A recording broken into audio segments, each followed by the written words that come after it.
Hello, I'm Detective Manuel Hernandez with the Austin Police Department Homicide Unit. Manuel is M-A-N-U-E-L, Hernandez, H-E-R-N-A-N-D-E-Z.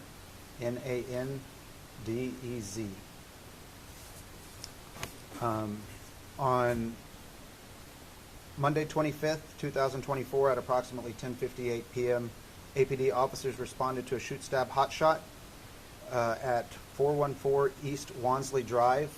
Upon arrival on scene, officers located a male victim with multiple gunshot wounds. The male was pronounced deceased on scene and identified as Xavier Jones, Sr. The initial investigation showed multiple unknown armed suspects forced entry into the apartment by shooting out the rear sliding glass door. Once inside, the suspects assaulted a female resident, pointed a gun at a child, and stole cash and jewelry from Jones before fleeing the scene. Over the next 2 months, multiple APD detectives worked relentlessly to identify the persons responsible for the death of Xavier Jones.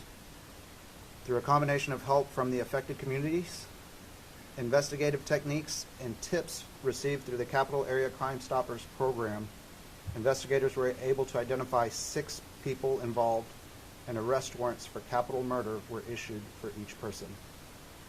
On January 29th, the U.S. Marshals Lone Star Fugitive Task Force began operations resulting in the apprehension of 5 of the 6 subjects.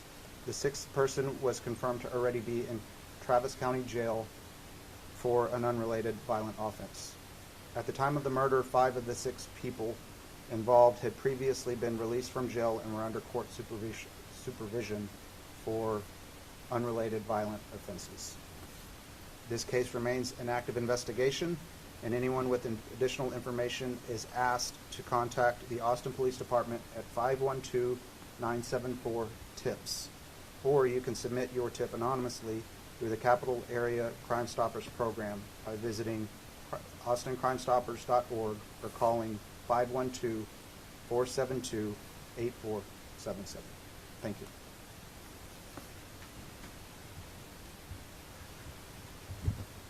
My name is Detective Adam Curvin. Adam, common spelling Curvin, C-U-R-V-I-N. I'm a member of the Lone Star Fugitive Task Force and Austin Police Department's Tactical Intelligence Unit. Austin Police Department's Tactical Intelligence Unit typically works hand in hand with homicide when these types of high-profile, complex homicides occur. We assist with data gathering, analysis of open source information to include social media, and any kind of street intelligence that we can get through confidential informants and other sources. We conduct covert surveillance in cars that do not look like police cars and in clothing that does not look like police clothing. And the reason being is a lot of these investigations are in their infancy and there is not enough to issue an arrest warrant based on the preliminary information. Through the efforts of the Tactical Intelligence Unit in working in hand with the Capital Area Crime Stoppers, we were able to build a pretty compelling case on the subjects shown on the screen, to include all the resources that I mentioned and some that are still under investigation and still in process. When it came time to execute these warrants, when it became known that all of our potential suspects were identified, we transitioned to our partners at the Lone Star Fugitive Task Force to apprehend all and, as best as possible, preserve any outstanding evidence that occurred. Seeing as how the apprehensions occurred nearly 2 months after the initial offense, there was a high likelihood that a majority of the evidence had already been disposed of or had changed hands. But in an effort to preserve the investigation to the best of our ability, we coordinated a simultaneous arrest operation for the 5 outstanding suspects. As Detective Hernandez said before, one of them was already in Travis County custody. We began in the early morning hours and systematically arrested one person, executed a search warrant, moved on to the next, executed a search warrant, moved on to the next, executed a search warrant. a coordinated and complex operation that could not have been done alone and could not have been done without the very effective cooperation of our federal partners. I'm going to pass it on to U.S. Marshal Brandon Filler. Good morning. My name is Brandon Fila, spelled B-R-A-N-D-O-N. Last name Fila, that's F as in Frank, I-L-L-A. I'm a public affairs officer here in the Western District of Texas, as well as a Deputy U.S. Marshal assigned to the Lone Star Fugitive Task Force. We're here today represented, standing here with the Austin Police Department because the Austin Police Department requested our assistance immediately after the warrants were obtained here in the Austin Municipal Court for five of the 6 individuals that were outstanding here in the local community. Tactical intelligence unit with the Austin Police Department immediately came to our office the day that these warrants were in hand and requested our assistance. Not only that, but the tactical intelligence unit also provided us with an abundant amount of information that helped us be very successful. And when I talk about successful, is we were able to apprehend and remove these individuals from your city within 24 hours. It was a 2-day span. We started on the 29th mid-morning and finished up the following morning with an individual that was arrested as he was there for sentencing at the Travis County Courthouse. So these individuals, as I look at, there were 5 individuals that were reported to us with felony warrants, and it was for capital murder. They had an extensive criminal history. I'm not going to pin anything down on anybody specific because this still is a pending investigation. But I can tell you that we knew that there was some type of gang association that was very broad, what I'd call more of like a hybrid model. These individuals just really floated around with someone with some type of organized activity. And as you can see in this particular case, they went after an individual after they were following his social media to where he had probably approximately $50,000 in cash or some type of value, being a gold diamond-plated watch and cash and diamonds and stuff like that. So I believe that, according to the affidavit, that was their intent. We knew that the murder weapon was still outstanding, as well as I talked about an extensive criminal history where they've had run-in with law enforcement before, and these individuals range from the age of 20 to 22 years of age. And they were spread out as well. The intelligence unit here with the Austin Police Department advised that they would be in North Austin as well as South Austin.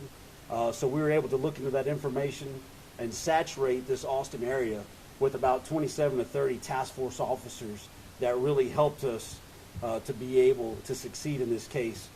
And it's very important to note it's able to get these individuals as fast as possible so that one doesn't go on the run for a long time, right? And we can get these into custody as fast as we possibly can.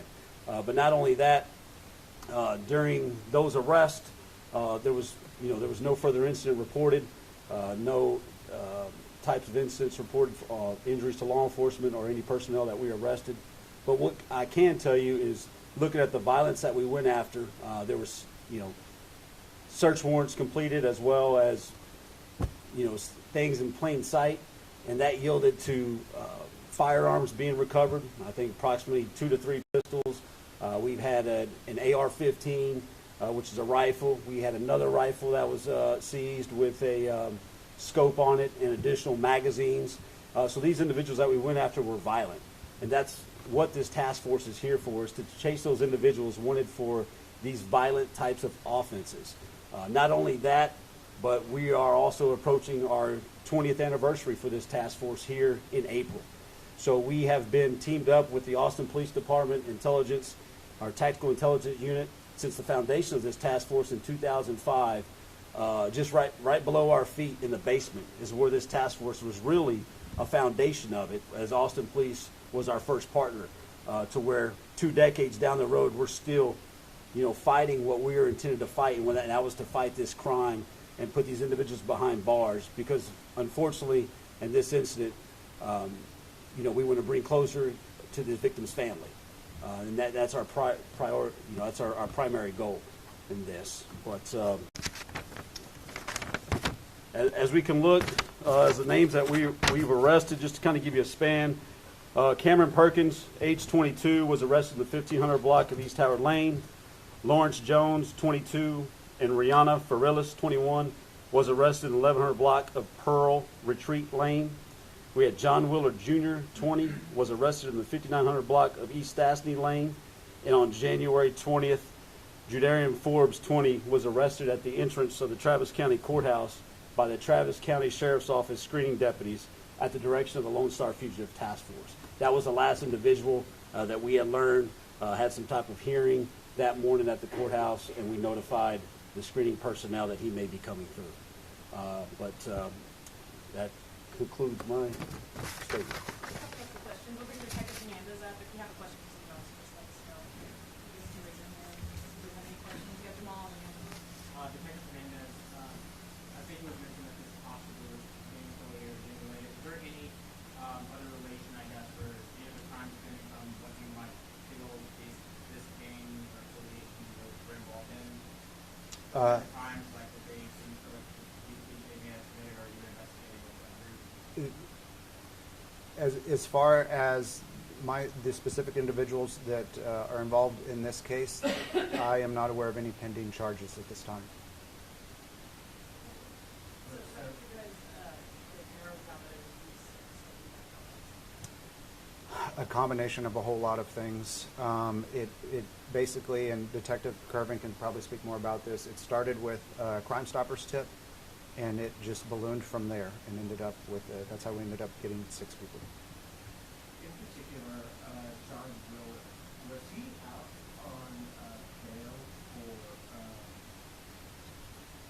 fatal drive-by shooting in 2022?